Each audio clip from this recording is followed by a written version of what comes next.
ಬಂಧುಗಳೇ, ಕುರುಬರ ಆಸ್ತಿ ಕರ್ನಾಟಕ ಪ್ರದೇಶ ಕುರುಬರ ಸಂಘ ಪ್ರತಿಯೊಬ್ಬ ಕುರುಬರಿಗೆ ಸೇರ್ಬೇಕಾಗಿರೋದು ಗಾಂಧಿನಗರದಲ್ಲಿ 17,000 ಚದರಡಿ, ಶ್ರೀನಿವಾಸ ನಗರದಲ್ಲಿ 65,000 ಚದರಡಿ ಐತೆ, ಕನಕ ಭವನ ಐತೆ. ಈ ಎಲ್ಲ ಆಸ್ತಿಗಳು ಪ್ರತಿಯೊಬ್ಬ ಕುರುಬರಿಗೆ ಸೇರಬೇಕಾಗಿರುವುದು. ಇವರು 6 ವರ್ಷಗಳ ನಂತರ ಡಿಸೆಂಬರ್ 1ನೇ ತಾರೀಕು ಭಾನುವಾರ ಬೆಂಗಳೂರಿನಲ್ಲಿ ಜನರಲ್ ಬಾಡಿ ಮೀಟಿಂಗ್ ಕರೆದಿದ್ದಾರೆ. ಅವರು ಪ್ರಿಂಟ್ ಮಾಡಿರುವಂತಹ ಈ ಪುಸ್ತಕ 80 ಪುಟಗಳ ಪುಸ್ತಕ. ಇದರಲ್ಲಿ ಅವರು ಕೊಟ್ಟಿರುವಂತಹ ಜಮಾ ಖರ್ಚನ್ನ ನೋಡಿದ್ರೆ ಅವ್ರು ಹೇಳ್ತಾರೆ, ನಮ್ಮ ಸಾಧನೆ ಅಂತ ಹೇಳ್ತಾರೆ. ನಾವು 1,74,00,000 ರೂಪಾಯಿ 2008ರಿಂದ 2023ರವರೆಗೆ ತೆರಿಗೆ ಕಟ್ಟಿರಲಿಲ್ಲ. ಬಿಬಿಎಂಪಿಗೆ 1,75,00,000 ರೂಪಾಯಿ ನಾವು ಕಟ್ಟಿದ್ದೀವಿ ಅಂತ ಹೇಳ್ತಾರೆ. ಇದು ಸಾಧನೆ ಅಂತ ಹೇಳ್ತಾರೆ. ತೆರಿಗೆ ಟ್ಯಾಕ್ಸ್, ಬಿಲ್ಡಿಂಗ್ ಟ್ಯಾಕ್ಸ್ ಕಟ್ಟಿಲ್ಲ ಅಂತ ಹೇಳ್ತಾರೆ. ಅವರೇ ಹೇಳಿರುವಂತದ್ದು. 2017ರಲ್ಲಿ ಕನಕ ಗುರುಪೀಠದ ರಜತ ಮಹೋತ್ಸವ ಆಗುತ್ತೆ. ಅಲ್ಲಿ 1,15,00,000 ರೂಪಾಯಿ ಮಠದ ಹೆಸರಿನಲ್ಲಿ ದೇಣಿಗೆ ತೆಗೆದಿದ್ದೀವಿ ಅಂತ ಹೇಳ್ತಾರೆ. 1,07,00,000 ರೂಪಾಯಿನ ಖರ್ಚು ಮಾಡಿದ್ದೀವಿ ಅಂತ ಅವರೇ ಹೇಳ್ತಾರೆ ಪುಸ್ತಕದಲ್ಲಿ, ಆ ಜನರಲ್ ಬಾಡಿ ಪುಸ್ತಕದಲ್ಲಿ. ಅದು ಯಾರು ಕೊಟ್ಟರು, ಯಾಕೆ ಖರ್ಚಾಯ್ತು, ದೇಣಿಗೆ ಕೊಟ್ಟವರ ರಸೀದಿ ಇಲ್ಲ, ಖರ್ಚಾಗಿರುವಂತಹ ಬಿಲ್ಲು ವೋಚರ್ಸ್ ಇಲ್ಲ, ಮಠಕ್ಕೆ ₹1 ಹೋಗಿಲ್ಲ. ಮುಂದುವರೆದು ನೋಡ್ರಿ, ಈ ಜನರಲ್ ಬಾಡಿ ಪುಸ್ತಕದಲ್ಲಿ ಹೇಳ್ತಾರೆ, ರಜತ ಮಹೋತ್ಸವಕ್ಕೆ ಬಸ್ಸುಗಳನ್ನ ಬುಕ್ ಮಾಡಿರುವಂತಹ ಠೇವಣಿ ಹಣ ವಾಪಸ್ಸು ಅಂತ ಹೇಳ್ತಾರೆ. 13 ಲಕ್ಷ ರೂಪಾಯಿ ಠೇವಣಿ ಹಣ ವಾಪಸ್ ಬಂದ್ರೆ ಜಮಾ ಆಗ್ಬೇಕಾ ಖರ್ಚಾಗಬೇಕಾ ಅದು ಅವರೇ ಹೇಳ್ಬೇಕು. 13 ಲಕ್ಷ ರೂಪಾಯಿ 2 ವರ್ಷದ ನಂತರ ಇದಕ್ಕೆ ಸೇರಿಸ್ತಾರೆ. ಕನಕದಾಸರ ಮೂರ್ತಿ ಶಾಸಕರ ಭವನ ಎದುರುಗಡೆ ಕನಕದಾಸರ ಮೂರ್ತಿ ಉದ್ಘಾಟನೆ ಆಯ್ತಲ್ಲ, ಅದು ಸರ್ಕಾರ ಬಂದರು ಇಲಾಖೆಯವರು ಮಾಡಿರುವಂತದ್ದು, ಸರ್ಕಾರ ಉದ್ಘಾಟನೆ ಮಾಡಿರುವಂತದ್ದು. ಇಲ್ಲಿ ಕರ್ನಾಟಕ ಪ್ರದೇಶ ಕುರುಬರ ಸಂಘವರು ಆ ಜನರಲ್ ಬಾಡಿ ಮೀಟಿಂಗ್ ಪುಸ್ತಕದಲ್ಲಿ 1,87,000 ರೂಪಾಯಿ ನಾವು ಖರ್ಚು ಅಂತ ತೋರಿಸ್ತಾರೆ. ಯಾಕೆ ಮಾಡಿದ್ರು ಗೊತ್ತಿಲ್ಲ. ಮುಂದುವರೆದು ಈ ಜನರಲ್ ಬಾಡಿ ಪುಸ್ತಕದಲ್ಲಿ ಹೇಳ್ತಾರೆ 49,000 ರೂಪಾಯಿ ಕನಕದಾಸರ ಮೂರ್ತಿಯ ಜಾಹೀರಾತಿಗೆ ಕೊಟ್ಟಿದ್ದೀವಿ ಅಂತ. ಯಾವಾಗ ಕೊಟ್ಟಿದಾರೋ ಗೊತ್ತಿಲ್ಲ. ಇಲ್ಲಿ ಪ್ರತಿಯೊಂದು ವಿಚಾರಗಳನ್ನ ಪ್ರತಿಭಾ ಪುರಸ್ಕಾರ ಮಾಡಿದಾರಂತೆ 49,000 ರೂಪಾಯಿ ಅಂತ ತೋರಿಸ್ತಾರೆ. ವಿಶೇಷ ಗೊತ್ತಾ, ಬೆಂಗಳೂರಿನ ಕನಕ ಭವನದ ಉದ್ಘಾಟನೆಗೆ 16,77,850 ರೂಪಾಯಿ ಒಂದು ಬಿಲ್ ಹಾಕ್ತಾರೆ. ಮತ್ತೊಂದು ಕಡೆ ಹಾಕ್ತಾರೆ 2,30,30,000. ಅಂದ್ರೆ ಸರಾಸರಿ ಒಂದು ಕನಕ ಭವನದ ಕಟ್ಟಿರುವಂತಹ ಕನಕ ಭವನದ ಉದ್ಘಾಟನೆಗೆ ಸರಾಸರಿ 20 ಲಕ್ಷ ರೂಪಾಯಿ ಖರ್ಚು ತೋರಿಸ್ತಾ ಇದ್ದಾರೆ. ಕಟ್ಟಡದ ಉದ್ಘಾಟನೆಗೆ ಕಳೆದ ಜನರಲ್ ಬಾಡಿ ಮೀಟಿಂಗಿಗೆ 3,66,000 ರೂಪಾಯಿ ಲೆಕ್ಕ ತೋರಿಸ್ತಾರೆ. ಈ 6 ವರ್ಷ ಜನರಲ್ ಬಾಡಿ ಮೀಟಿಂಗೇ ಆಗಿಲ್ಲ ಅಂತ ಇವರೇ ಹೇಳ್ತಾರೆ. 2022ರ ಜನರಲ್ ಬಾಡಿ ಪುಸ್ತಕದ ಲೆಕ್ಕಾಚಾರದಲ್ಲಿ ನಾವು ಸರ್ವ ಸದಸ್ಯರ ಸಭೆ ಮಾಡಿದ್ದೀವಿ ಅಂತೇಳಿ 4,75,000 ರೂಪಾಯಿ ಖರ್ಚು ತೋರಿಸ್ತಾರೆ. ಸರ್ವ ಸದಸ್ಯರ ಸಭೆನೇ ಮಾಡಿಲ್ಲ, ಮಾಡದೇ ಇದ್ರು ಸಹ 4,75,000 ರೂಪಾಯಿ ಲೆಕ್ಕ ತೋರಿಸ್ತಾರೆ. ಗ್ರೇಟ್ ಅಲ್ವಾ? ಒಂದು ವರ್ಷಕ್ಕೆ ಒಬ್ಬ ಆಡಿಟರ್ಗೆ ಎಷ್ಟು ನೀವು ಫೀಸ್ ಕೊಡ್ತೀರಿ? ಒಂದೇ ಸರಿ ಕೊಡ್ತೀರಲ್ವಾ? ಇಲ್ಲಿ ಈ ಪುಸ್ತಕದ ಕಮಾಲ್ ಹೇಗಿದೆ ಅಂತಂದ್ರೆ, ಒಂದು ವರ್ಷಕ್ಕೆ 2 ಸರಿ 3 ಸರಿ 4 ಸರಿ ಕೊಟ್ಟಿದ್ದಾರೆ. ಈ 6 ವರ್ಷಗಳ ಕರ್ನಾಟಕ ಪ್ರದೇಶ ಕುರುಬರ ಸಂಘದ ಬಿಲ್ಡಿಂಗ್ಗಳಿಗೆ 8,40,000 ರೂಪಾಯಿ ಆಡಿಟ್ ಫೀಸ್ ಕೊಟ್ಟಿದ್ದಾರೆ. ಆಡಿಟರ್ ಎಷ್ಟು ಪುಣ್ಯವಂತರು, 8,40,000 ರೂಪಾಯಿ ಕೊಟ್ಟಿದ್ದಾರೆ. ಚುನಾವಣೆ ನಡೀತಲ್ಲ, 2019ರ ಚುನಾವಣೆ ನಡೀತಲ್ಲ, ಆ ಚುನಾವಣೆಯಲ್ಲಿ 1,50,00,000ಕ್ಕಿಂತ ಹೆಚ್ಚು ಖರ್ಚು ತೋರಿಸ್ತಾರೆ. ಚುನಾವಣಾಧಿಕಾರಿ ಮತ್ತು ಸಿಬ್ಬಂದಿಗೆ 62 ಲಕ್ಷ ರೂಪಾಯಿ ಕೊಟ್ಟಿದ್ದಾರಂತೆ. ನೋಡಿ, ಚುನಾವಣಾಧಿಕಾರಿ ಎಷ್ಟು ಪುಣ್ಯ ಮಾಡಿದ್ದ. ಚುನಾವಣಾಧಿಕಾರಿಗೆ 62 ಲಕ್ಷ ರೂಪಾಯಿ ಕೊಟ್ಟಿದ್ದಾರಂತೆ. ತಂಬ್ ಇಂಪ್ರೆಷನ್ಗೆ ಅಂತೇಳಿ 29 ಲಕ್ಷ ಕೊಟ್ಟಿದ್ದಾರಂತೆ. ಆ ತಂಬ್ ಇಂಪ್ರೆಷನ್ ಇರಲಿಲ್ಲ. ಆ ಎಲೆಕ್ಷನ್ ಟೈಮಲ್ಲಿ ತಂಬೆ ಇರಲಿಲ್ಲ. ಯಾವುದೋ ಒಂದು ಬಾರ್ಕೋಡ್ ತಗೊಂಬಂದು ಸ್ಕ್ಯಾನ್ ಮಾಡಿ 29 ಲಕ್ಷ ರೂಪಾಯಿ ಕೊಟ್ಟಿದ್ದಾರಂತೆ ಆ ಸ್ಕ್ಯಾನರ್ ಇವನಿಗೆ, ಸಾಫ್ಟ್ವೇರ್ನವನಿಗೆ. ಇನ್ನೊಂದು ಬಹುತ್ ಅದ್ಭುತ ನೋಡಿ, ಚುನಾವಣೆಗೆ ಜಾಹೀರಾತು ಕೊಟ್ರಂತೆ. ಚುನಾವಣೆಗೆ ಜಾಹೀರಾತು ಕೊಟ್ಟರೆ ಎಷ್ಟು ಗೊತ್ತಾ? 16,90,000. ಚುನಾವಣಾ ಜಾಹೀರಾತಿಗೆ 16,90,000. ಸಿಬ್ಬಂದಿಗಳಿಗೆ 13,95,000 ಅಂತೆ. ಯಾವುದು? ಮೆಂಬರ್ಶಿಪ್ ಮಾಡಿಸಿದಂತವರಿಗೆ. ಇಂಟರ್ನೆಟ್ಗೆ ಕರ್ನಾಟಕ ಪ್ರದೇಶ ಕುರುಬರ ಸಂಘದ ಇಂಟರ್ನೆಟ್ಗೆ 20,000, 16,000 ಅಂತ ಹಾಕೊಂಡು ಹೋಗ್ತಾ ಇದ್ದಾರೆ. ಕರ್ನಾಟಕ ಪ್ರದೇಶ ಕುರುಬರ ಸಂಘದ ವೆಬ್ಸೈಟ್ ಅಂತಿದೆ, ವೆಬ್ಸೈಟ್ ಐತಂತೆ. ಇವತ್ತು ಹುಡುಕಿದ್ರೆ ಸಿಗ್ತಾ ಇಲ್ಲ. ಒಂದ್ಸರಿ 50,000 ಕೊಟ್ಟಿದ್ದಾರೆ, ಒಂದ್ಸರಿ 8,000 ಕೊಟ್ಟಿದ್ದಾರೆ, ಒಂದ್ಸರಿ 6,000 ಕೊಟ್ಟಿದ್ದಾರೆ. ಅಮೆರಿಕದಲ್ಲಿ ಒಂದು ಸಂಘ ಉದ್ಘಾಟನೆ ಆಯಿತು, ಕಾನಾ ಅಂತೇಳಿ. ಅದರ ಝೂಮ್ ಮೀಟಿಂಗ್, ಎಲ್ಲರ ಹತ್ರ ಮೊಬೈಲ್ ಇರುತ್ತಲ್ವ, ಝೂಮ್ ಮೀಟಿಂಗ್ ಮಾಡಕ್ಕೆ 33,000 ರೂಪಾಯಿ ಬಿಲ್ ಹಾಕಿದ್ದಾರೆ. 33,000 ರೂಪಾಯಿ ಬಿಲ್ ಹಾಕಿದ್ದಾರೆ. ಇದು ನಮ್ಮ ಕುರುಬರ ಸಂಘದ ಲೆಕ್ಕಾಚಾರಗಳು. ಬೋರ್ಡು ಹೊರಗಡೆ ಹಾಕಿರುವಂತಹ ಬೋರ್ಡ್ಗೆ 60,000 ಹಾಕ್ತಾರೆ. ಗಣೇಶ ದೇವಸ್ಥಾನ, ಕನಕ ಭವನದಲ್ಲಿರುವಂತಹ ಗಣೇಶ ದೇವಸ್ಥಾನದ ಉದ್ಘಾಟನೆಗೆ 2,40,000 ರೂಪಾಯಿ ಖರ್ಚು ತೋರಿಸ್ತಾರೆ. ಏನ್ ಮಜಾ ಅಲ್ಲ? ಕಾನೂನು ವೆಚ್ಚ ನೋಡ್ಬೇಕು, ಲಕ್ಷಾಂತರ ರೂಪಾಯಿ. ವಕೀಲರು ಖುಷಿ ಆಗ್ಬಿಡ್ತಾರೆ. ಈ ರೀತಿ ಸರ್ವರ್ ಅಂತೆ, ಅದ್ಯಾವುದೋ ನಮಗಂತೂ ಗೊತ್ತಿಲ್ಲ. ಇಂಟರ್ನೆಟ್ಗೆ 3-4 ಸರಿ ಬಿಲ್ ಕೊಡ್ತಾರೆ, ಸರ್ವರ್ಗೆ ಅಂತ ಸಪರೇಟ್ ಕೊಡ್ತಾರೆ. ಯಾಕೆ ಸರ್ವರ್ಗೆ ಅಂತ ಕೊಡ್ತಾರೆ ಅನ್ನೋದು ನಮಗೆ ಗೊತ್ತಿಲ್ಲ. ಇಂತಹ ಹಲವಾರು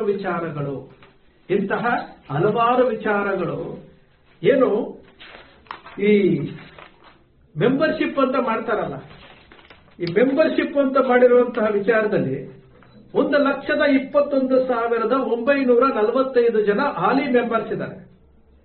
ಇಂಟು 250 ರೂಪಾಯಿ ಅಂತೇಳಿ ಮೆಂಬರ್ಶಿಪ್ ದುಡ್ಡು ತಗೊಂಡಿದ್ದಾರೆ.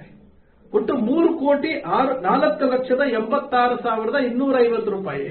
ಆ ಹಣವನ್ನ ಈಗ ನೀವು ಕೊಟ್ಟಿರುವಂತ 250 ರೂಪಾಯಿ ಹಣ 3,04,86,250 ರೂಪಾಯಿನ ಇವರು ಫಿಕ್ಸೆಡ್ ಇಡಬೇಕು. ಅದನ್ನ ಬಳಸುವಂಗಿಲ್ಲ. ಅಕಾರ್ಡಿಂಗ್ ಟು ಅವ್ರು ಮಾಡ್ಕೊಂಡಿರುವಂತಹ ಬೈಲಾದಲ್ಲಿ ಇದನ್ನ ಬಳಸುವಾಗಿಲ್ಲ. ಇವಾಗ ಅಕೌಂಟ್ ಅಲ್ಲಿ ಇದೆಯಾ, ಅದು ಫಿಕ್ಸೆಡ್ ಮಾಡಿದಾರ, ಅದು ಈ ಲೆಕ್ಕಾಚಾರದ ಪುಸ್ತಕದಲ್ಲಿ ಅದಿಲ್ಲ. 3,04,00,000 ರೂಪಾಯಿ ಬ್ಯಾಂಕ್ ಅಲ್ಲಿ ಇಡಬೇಕಾಗಿತ್ತು, ಅದರ ಬಡ್ಡಿಯನ್ನ ಜಮಾ ಮಾಡಿಸ್ಕೊಳ್ಬೇಕಾಗಿತ್ತು. ಇಟ್ಟಿದಾರ ಅಂತಂದ್ರೆ ಇಲ್ಲ. 3,04,86,250 ರೂಪಾಯಿ ಏನಾಯ್ತು ಈ ಪುಸ್ತಕದಲ್ಲಿ ಇಲ್ಲ. 250 ರೂಪಾಯಿ ನೀವು ಕಟ್ಟಿದ್ರಲ್ಲ, ಮೆಂಬರ್ಶಿಪ್ ಮಾಡಿದ್ರಲ್ಲ, ಏನಾಯ್ತು ಹಣ? ಒಂದು ಐಡಿ ಕಾರ್ಡ್ ಕೊಟ್ರು ಅಷ್ಟೇ. ಏನಾಯ್ತು? ಇಂತಹ ಲೆಕ್ಕಾಚಾರಗಳನ್ನ ನಾವು ಕೇಳಬೇಕು. ನೀರಿನ ಬಾಬ್ತು ಅಂತ ಕೊಡ್ತಾರೆ, ನೀರಿಗೆ ಬಿಲ್ ಕಟ್ಟಿದಾರಂತೆ BWSSBಗೆ, ಮತ್ತು ನೀರಿನ ವೆಚ್ಚ ಅಂತ ಕಟ್ತಾರೆ. ಎಷ್ಟು? ಒಂದ್ಸರಿ 34 ಲಕ್ಷ ಕಟ್ಟಿದ್ದಾರೆ, ಒಂದ್ಸರಿ 10 ಲಕ್ಷ ಕಟ್ಟಿದ್ದಾರೆ. ಅಂದ್ರೆ ಒಂದು ನೀರಿನ ಬಿಲ್ಲು 45 ಲಕ್ಷ ರೂಪಾಯಿವರೆಗೂ ಕಟ್ತಾರೆ. ಎಂತಹ ಶ್ರೀಮಂತ ಸಂಘ ನಮ್ದು, ಎಂತಹ ಶ್ರೀಮಂತ ಸಂಘ. ಇವತ್ತಿನವರೆಗೂ ನಾವು ಕೇಳ್ತಾ ಇದ್ದೀವಿ. 2018 ನಾವು ಕೇಳಿದ್ದೀವಿ.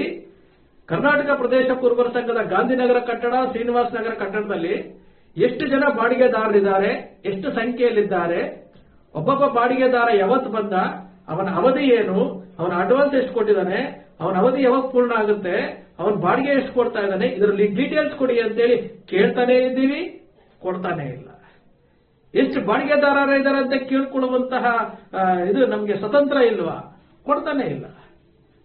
ಇದು ವಾಸ್ತವ ಸತ್ಯ. ಇದೆಲ್ಲ ಕೆಲವೊಂದು ವಿಚಾರಗಳನ್ನ ನಿಮ್ಮ ಮುಂದೆ ಹೇಳ್ತಿರ್ಬೋದು. ಹಕ್ಕಬುಕ್ಯ ಜಯಂತಿ ಮಾಡ್ತಾರಂತೆ, ಕನಕ ಜಯಂತಿ ಮಾಡ್ತಾರಂತೆ, ಸಂಗೊಳ್ಳಿ ರಾಯಣ್ಣ ಜಯಂತಿ ಮಾಡ್ತಾರಂತೆ, ಮಹಿಳಾ ದಿನಾಚರಣೆ ಮಾಡ್ತಾರಂತೆ. ಎಲ್ಲದಕ್ಕಿಂತ ಮುಖ್ಯವಾಗಿ ಕಾರ್ಯಕಾರಿ ಸಮಿತಿ ಅಂತ ಒಂದು ಮೀಟಿಂಗ್ ಮಾಡ್ತಾರೆ. ವರ್ಷದಲ್ಲಿ 3-4 ಮಾಡ್ತಾರೆ. ಪ್ರತಿ ಕಾರ್ಯಕಾರಿ ಸಮಿತಿ ಮೀಟಿಂಗು ಪದಾಧಿಕಾರಿಗಳ ಮೀಟಿಂಗು. ಕಾರ್ಯಕಾರಿ ಸಮಿತಿ ಮೀಟಿಂಗ್ ಅಲ್ಲಿ 85,000, 1,00,000 ಆ ರೀತಿ ಖರ್ಚು ತೋರಿಸ್ತಾ ಇದ್ದಾರೆ. ಪದಾಧಿಕಾರಿಗಳ ಮೀಟಿಂಗ್ ಸಪರೇಟ್. ಬೆಳಿಗ್ಗೆ ಆಗುವಂಥದ್ದು ಅದಕ್ಕೆ ಒಂದು 16,000 ಅಂತೇನೆ ತೋರಿಸ್ತಾರೆ. ಮಧ್ಯಾಹ್ನ ಆಗೋದಕ್ಕೆ ಹೆಚ್ಚು ಕಡಿಮೆ 65,000, 85,000, 1,00,000 ಜನರು ತೋರಿಸ್ತಾ ಇದ್ದಾರೆ. ಪದಾಧಿಕಾರಿಗಳು, ಕಾರ್ಯಕಾರಿ ಸಮಿತಿನಲ್ಲಿ ಪದಾಧಿಕಾರಿಗಳು. ಮತ್ತೆ ಈ ಲೆಕ್ಕದ ಪುಸ್ತಕವನ್ನ ನೋಡಿಲ್ಲ ಅವರು. 115 ಜನ ಡೈರೆಕ್ಟರ್ಗಳು ಇವತ್ತು 1ನೇ ತಾರೀಕು ಬಂದು ವೇದಿಕೆ ಮೇಲೆ ಕೂತ್ಕೊಳ್ಬೇಕಲ್ಲ. ಈ ಲೆಕ್ಕಾಚಾರದ ಪುಸ್ತಕಗಳನ್ನು ಅವರು ನೋಡಿಲ್ವಾ? ಈ ಲೆಕ್ಕಾಚಾರಗಳಲ್ಲಾಗಿರುವಂತಹ ಲೋಪಗಳು ಗೊತ್ತಿಲ್ವಾ? ಸರ್ವ ಸದಸ್ಯರ ಸಭೆನೇ ಆಗಿಲ್ಲ, 4,75,000 ಡ್ರಾ ಮಾಡೋದಕ್ಕೆ ಇದೆಲ್ಲ ಸೈನ್ ಮಾಡ್ತಾರಲ್ಲ.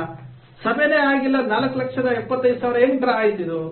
ಹಾಗಾದ್ರೆ ಎಲ್ಲಾ ಡೈರೆಕ್ಟರ್ಗಳು ಇದಕ್ಕೆ ಹೊಣೆಗಾರರಲ್ವಾ? ಏನ್ ಮಾಡ್ತಾರೆ? ಮತ್ತು ಅಂದ್ರೆ ಒಂದು ಮೀಟಿಂಗಿಗೆ ನೀವು 85ರಿಂದ 1,00,000 ರೂಪಾಯಿ ಖರ್ಚಾಗ್ತೀರಿ, ಊಟ ಮಾಡ್ತೀರಿ. ಕೊನೆ ಪಕ್ಷ ಈ ಪುಸ್ತಕದಲ್ಲಿರುವಂತಹ ಲೆಕ್ಕಾಚಾರಗಳನ್ನಾದ್ರೆ ಕೇಳಬೇಕಲ್ಲ ಅವರು. ಆಡಿಟಿಗೆ ಸೈನ್ ಮಾಡ್ತಾರಲ್ಲ ಅವರು. ಆಡಿಟರ್ ಎಲ್ಲ ಬಿಲ್ಲು ವೋಚರ್ಸ್ಗಳಿಗೆಲ್ಲ ನೋಡಿ ವೆರಿಫೈ ಮಾಡಿರ್ತಾರಲ್ಲ. ಯಾಕೆ ಡೈರೆಕ್ಟರ್ 115 ಜನ ಡೈರೆಕ್ಟರ್ ಇದನ್ನು ಕೇಳೋದಿಲ್ವಾ? ನೋಡಿ, ಇದೊಂದು ಪುಸ್ತಕ ಮಾಡಿದ್ದಾರೆ. ಯಾಕಂದ್ರೆ ಕರ್ನಾಟಕ ಪ್ರದೇಶ ಕುರುಬರ ಸಂಘ ಎಲ್ಲರಿಗೂ ಸೇರ್ಬೇಕಾಗಿರೋದು, ಒಂದೊಂದು ರೂಪಾಯಿ ಉಳಿಸಬೇಕಾಗಿರೋದು. ಈ ಪುಸ್ತಕ ನೋಡಿ, ಕೊನೆಯ ಪುಟ ಖಾಲಿ ಪುಟ ಇದೆ. 80 ಪುಟಗಳ ಪುಸ್ತಕ ಕೊನೆಯ ಪುಟ ಖಾಲಿ ಇದೆ. ಈ ಪುಸ್ತಕದ ಮುದ್ರಣ ವೆಚ್ಚ ಬಹಳ ಕಡಿಮೆ ಮಾಡಬಹುದಾಗಿತ್ತು. ಇದು ಸರಾಸರಿ ಮಾಡಬೇಕಾಗಿತ್ತು. ಆಮೇಲೆ 1,20,000 ಚಿಲ್ಲರೆ ಮೆಂಬರ್ಸ್ ಇದಾರಲ್ಲ, ಇವರು ಯಾರಿಗೂ ಸಹ ಜನರಲ್ ಬಾಡಿ ಪುಸ್ತಕ ಆಗಲಿ ಒಳಗಡೆ ಇರುವಂತಹ ಜಮಾ ಖರ್ಚಾಗಲಿ ತಲುಪಿಸೇ ಇಲ್ಲ. ಅವರು ಎಲ್ಲರ ಮನೆಗೆ ತಲುಪಿಸಬೇಕಾಗಿತ್ತು. ಅಥವಾ ಎಲ್ಲ ಡೈರೆಕ್ಟರ್ಗಳನ್ನ ಕರೆದು, ಕಾರ್ಯಕಾರಿ ಸಮಿತಿ ಡೈರೆಕ್ಟರ್ನ ಕರೆದು, ತಗೊಂಡ್ರಪ್ಪ ನೀವು ನಿಮ್ ಮೆಂಬರ್ಗಳಿಗೆ ಕೊಡಿ ಅಂತ ಕೊಡಬೇಕಾಗಿತ್ತಲ್ಲ. ಯಾರಿಗೂ ಕೊಟ್ಟೇ ಇಲ್ಲ. ಹಾಗಾದ್ರೆ ಕುರುಬ 1,21,000 ಜನಕ್ಕೆ 21,945 ಜನಕ್ಕೆ ಹೇಗ್ ಗೊತ್ತಾಗುತ್ತೆ? ಇದು ಹೇಗ್ ಗೊತ್ತಾಗುತ್ತೆ? ಗೊತ್ತಾಗದೇ ಇಲ್ವಲ್ಲ, ಲೆಕ್ಕಾಚಾರ ಕೇಳಂಗೆ ಇಲ್ವಲ್ಲ. 1ನೇ ತಾರೀಕು ಅಮಾವಾಸ್ಯೆ ಅವತ್ತು ಸರ್ವ ಸದಸ್ಯರ ಸಭೆಯನ್ನ ಕರೀತಾರೆ. ಇಂತಹ ಲೆಕ್ಕಾಚಾರಗಳು ಪ್ರತಿ ಪೇಜಲ್ಲಿ ಕುತ್ಕೊಂಡು ನೋಡಿದ್ರೆ ಸುಮಾರು 2 ತಿಂಗಳು ಬೇಕು. ಪ್ರತಿ ಲೆಕ್ಕಾಚಾರಗಳನ್ನ ತೆಗೆದುಕೊಳ್ತಾ ಹೋದ್ರೆ, ಪ್ರತಿ ಲೆಕ್ಕಾಚಾರಗಳ ಬಿಲ್ಲು ವೋಚರ್ಗಳನ್ನ ತಗೊಂಬಂದು ಕುತ್ಕೊಂಡ್ರೆ, ಒಂದು ಬಿಲ್ಲು ವೋಚರ್ಗಳನ್ನ ಪ್ರತಿಯೊಂದು ಏನು ಆಡಿಟರ್ ಮಾಡಿರ್ತಾರಲ್ಲ, ಅದೇ ರೀತಿ ನಾವು ಕುತ್ಕೊಂಡು ಪೆನ್ ತಗೊಂಡು ಪೇಪರ್ ತಗೊಂಡು ಈ ಏನು ಜಮಾ ಖರ್ಚು, ಕನಕ ಗುರುಪೀಠದ ರಜತ ಮಹೋತ್ಸವಕ್ಕೆ 1,15,00,000 ರೂಪಾಯಿ ಹಣ ಬಂತು, ಯಾರಿಂದ ಬಂತು, ಯಾರ ದೇಣಿಗೆ ಕೊಟ್ಟರು ಟಿಕ್ ಮಾಡ್ಕೊಂಡು ಹೋಗೋದು, ಯಾತಕ್ಕೆ ಖರ್ಚಾಯ್ತು ಟಿಕ್ ಮಾಡ್ಕೊಂಡು ಹೋಗೋದು. ಕನಕ ಭವನದ ಉದ್ಘಾಟನೆ ಸರಾಸರಿ 20 ಲಕ್ಷ ಖರ್ಚು ಮಾಡಿದಿರಿ, ಯಾರಿಗೆ ಬಿಲ್ ಕೊಟ್ಟಿದ್ದೀರಿ ಟಿಕ್ ಮಾಡ್ಕೊಂಡು ಹೋಗೋದು. ವೆಬ್ಸೈಟ್ ಅವರು ಕೊಟ್ಟಿದ್ದೀರಿ. ಚುನಾವಣಾ ವೆಚ್ಚಕ್ಕೆ ಚುನಾವಣಾ ಅಧಿಕಾರಿ ಕುಮಾರ್ ಅಂತೇಳಿ ಚುನಾವಣಾ ಅಧಿಕಾರಿ ಇದ್ರು, ಅವರಿಗೆ 60 ಲಕ್ಷ ರೂಪಾಯಿ ಹೆಂಗ್ ಕೊಟ್ರಿ, ಅವ್ರನ್ನ ವೆರಿಫೈ ಮಾಡಬೇಕು. ಚುನಾವಣಾ ಅಧಿಕಾರಿ ಹೋಗಿ ಕೇಳಬೇಕು, ನೀನು ಕೊಟ್ಟಿದಾರಾ? ಯಾಕಂದ್ರೆ ಕರ್ನಾಟಕ ಪ್ರದೇಶ ಕುರುಬರ ಸಂಘದವರು ಚೆಕ್ಕಲ್ಲಿ ದುಡ್ಡು ಕೊಡ್ತಾ ಇದಾರೋ ಕ್ಯಾಶ್ ಕೊಡ್ತಾ ಇದಾರೋ ಗೊತ್ತಿಲ್ಲ. ನಾವು ಚುನಾವಣಾಧಿಕಾರಿ ಕುಮಾರ್ ಅವ್ರನ್ನ ಕೇಳಬೇಕು, ಸಿಬ್ಬಂದಿಗಳನ್ನ ಕೇಳಬೇಕು, 60 ಲಕ್ಷ ರೂಪಾಯಿ ನಿಮ್ಗೆ ಜಮಾ ಆಗಿದೆಯಾ ಅಂತ. ಆ ವೆಬ್ಸೈಟ್ ಸಾಫ್ಟ್ವೇರ್ ಅವನಿಗೆ ಕೇಳಬೇಕು, ಏನಪ್ಪಾ ತಂಬಿ ಇಂಪ್ರೆಷನ್ ಇಲ್ಲ, ಕುರುಬರಿಗೆ ಈ ತರ ಮೋಸ ಮಾಡ್ದಲ್ಲ ನೀನು ಅಂತೇಳಿ ಅವನಿಗೂ ಸರಿ ಸುಮಾರು ಎಷ್ಟೋ ಕೊಟ್ಟಿದಾರಲ್ಲಪ್ಪ, ಲಕ್ಷಾಂತರ ರೂಪಾಯಿ ದುಡ್ಡು ಕೊಟ್ಟಿದಾರಲ್ಲ ಅವನಿಗೂ 29 ಲಕ್ಷ ಕೊಟ್ಟಿದಾರಲ್ಲ. ಕೇಳ್ಬೇಕಲ್ಲ, 29 ಲಕ್ಷ ಸುಮ್ಮನೆ ಬರುತ್ತಾ? ಚುನಾವಣಾಧಿಕಾರಿಗೆ 62 ಲಕ್ಷ ಕೊಟ್ಟಿದ್ದಾರೆ, ಸುಮ್ಮನೆ ಬರುತ್ತಾ? ಇವು ನಾವು ಕೇಳ್ಬೇಕಲ್ಲ. ಇದು ಉತ್ಪನ್ನ ಇಷ್ಟು, ಆಮೇಲೆ ಮೆಂಬರ್ಶಿಪ್ 3,08,00,000 ರೂಪಾಯಿ, ಅಡ್ರೆಸ್ಗೆ ಇಲ್ಲ. 3,04,00,000 ರೂಪಾಯಿ ವಿಚಾರ ಬುಕ್ಕಲ್ಲೇ ಇಲ್ಲ. ಇಂಥವನ್ನೆಲ್ಲ ನಮ್ಮ ಡೈರೆಕ್ಟರ್ಗಳು 115 ಜನ ಡೈರೆಕ್ಟರ್ಗಳು 1ನೇ ತಾರೀಕಿಗೆ ವೇದಿಕೆ ಮೇಲೆ ಕುತ್ಕೊಂಡು ಇದಕ್ಕೆಲ್ಲ ಉತ್ತರ ಕೊಡಬೇಕು. ಅವರು ನಮ್ಮ ಪ್ರತಿನಿಧಿಗಳು, ನಮ್ಮ ಧ್ವನಿಯಾಗಿ ಹೋಗಿರುವಂತವ್ರು. ಪಾಪ ಅವ್ರಿಗೆ ಗೊತ್ತಿಲ್ಲ ಈ ಪುಸ್ತಕದಲ್ಲಿ ಏನಿದೆ ಅಂತ ಗೊತ್ತಿಲ್ಲ, ಅವರಿಗೆ ತಲುಪಿಸಿಲ್ಲ. 115 ಜನ ಅವರಿಗೆ ಈ ಪುಸ್ತಕ ತಲುಪಿಸಿದಾರ ಇಲ್ಲ ಗೊತ್ತಿಲ್ಲ. ಇದು ನಾನು ಈ ಪುಸ್ತಕವನ್ನು ಮೇಲ್ನೋಟಕ್ಕೆ ಪರಾಮರ್ಶೆ ಮಾಡಿ ಒಂದು ಸಮಾಜದ ಒಬ್ಬ ಪತ್ರಿಕೆಯ ಸಂಪಾದಕನಾಗಿ ಕೆಲವೊಂದು ವಿಚಾರಗಳನ್ನ ನಿಮ್ಮ ಮುಂದೆ ಇಡ್ತಾ ಇದ್ದೀನಿ. ನಾವು 1ನೇ ತಾರೀಕಿಗೆ ನಾವಲ್ಲೋ ಕುತ್ಕೊಳ್ತೀವಪ್ಪ, ನಾವೇನು ಮಾಡೋದಿಲ್ಲ, ಅಲ್ಲೋ ಕುತ್ಕೊಳ್ತೀವಿ. ದಯಮಾಡಿ ಎಲ್ಲದಕ್ಕೂ ಲೆಕ್ಕ ಕೊಟ್ಟುಬಿಡಿ. ಇದು ನಮ್ದು ಕರ್ನಾಟಕ ಪ್ರದೇಶ ಕುರುಬರ ಸಂಘದ ಆಸ್ತಿ, ಬಾಡಿಗೆ, ಪ್ರತಿಯೊಂದು ಪೈಸಾ ಪ್ರತಿಯೊಬ್ಬ ಕುರುಬರದು ಕೇಳುವಂತ ಹಕ್ಕಿದೆ. ಅದಕ್ಕೋಸ್ಕರವಾಗಿ ನೀವೆಲ್ಲ ಕೊಡಿ. ನಾವು ಜನರಿಗೆ ಈ ವಿಚಾರಗಳನ್ನ ಜಾಗೃತಿ ಕೊಡಿಸೋದಕ್ಕೆ ಹೇಳ್ತಾ ಇದ್ದೀವಿ, ವಿಷಯ ತಿಳಿಸೋದಕ್ಕೆ. ಯಾಕಂದ್ರೆ ನೀವು ಈ ಪುಸ್ತಕವನ್ನು ಅವ್ರಿಗೆ ಕಳಿಸಿದ್ರೆ ಅವರು ನಾವು ಹೇಳುವಂತ ಅವಶ್ಯಕತೆ ಇಲ್ಲ. ಇದು ಕೆಲವೊಂದು ಪಾಯಿಂಟ್ಸ್ ಮಾತ್ರ ಹೇಳ್ತಿರೋದು, 20% ಮಾತ್ರ ಈ ಲೆಕ್ಕಾಚಾರಗಳನ್ನ ವಿಡಿಯೋ ಮೂಲಕ ಹೇಳ್ತಾ ಇದ್ದೀನಿ. ಇನ್ನು 80% ಇದೆ.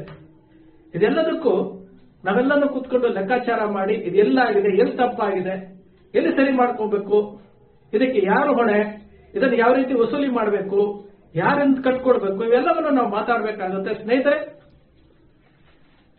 ನಾವು ಈ ಸಮಾಜದಲ್ಲಿ ಹುಟ್ಟಿದೀವಿ ಅಂತಂದ್ರೆ ಸಮಾಜದ ಋಣ ನಮ್ಮ ಮೇಲೆ ಇರುತ್ತೆ. ಪ್ರತಿಯೊಂದು ಪೈಸವನ್ನು ಕಾಪಾಡಬೇಕಾಗಿರೋದು ನಮ್ಮೆಲ್ಲರ ಧರ್ಮ. ಡಿಸೆಂಬರ್ 1ನೇ ತಾರೀಕು ಅಲ್ಲಿ 115 ಜನ ಡೈರೆಕ್ಟರ್ಗಳು ಕೂತಿರ್ತಾರೆ, ಅವರನ್ನ ಪ್ರಶ್ನೆ ಮಾಡಬೇಕು. ಅವ್ರು ಹೇಳ್ತಾರೆ, ಅವ್ರಿಗೆ ಗೊತ್ತಾಗಿರುತ್ತೆ, ಈಗಾಗಲೇ ಗೊತ್ತಾಗಿರುತ್ತೆ, ಹೇಳ್ತಾರೆ. ಅವ್ರು ಪ್ರತಿಯೊಂದನ್ನು ಹೇಳ್ತಾರೆ.